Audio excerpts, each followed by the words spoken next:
Isitaka kely renivohitra kosa isika tsy maintsy mandroso ny tanàna Ambatolampy ireo zanakapelezany ity tanàna ity monina eto an-drenivohitra indray anjara mavitsika amin'ny fanatsarana izay tanàna Ambatolampy izay moa ireto farany. Amerina amin'ny atsarany lalana mamakivaky ny tanàna Ambatolampy sy ny manodidina izay nitanjona ho an'ireo zanakapelezana izay monina hamanerana nosy nisy ary ny fivoriana izay niarahan'izy ireo ka ny ben'ny tanàna ary ny solombavam-bahoaka misolo tena ireo komina Valambinyfolo no niatrika izany. Hifantoka betsaka amin'ny fanampahana vatsy sy ny fitaterana ny hazo ary ny fanombohana ny asa.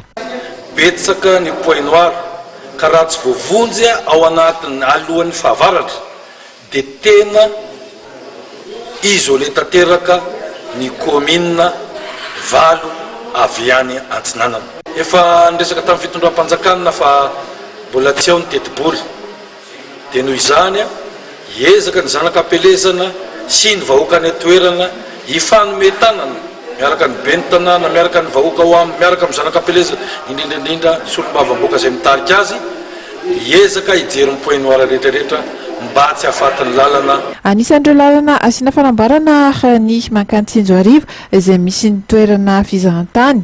Ny volana novambra avy izao no atomboka izany asa izany izay tokony haritra 10 andro.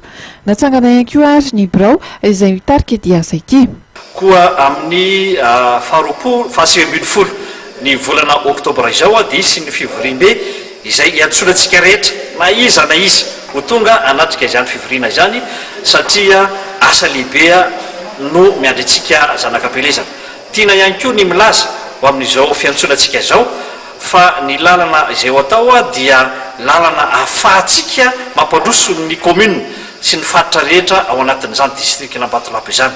Hatramin'ny 70% ny fahasamban'ny lalana ao Ambatolampy, anisan'ny tena voamafy ohatra ny tetezana Andranovelona izay mirefy 10 metatra nefa dia tapaka ny 13 metatra aminy.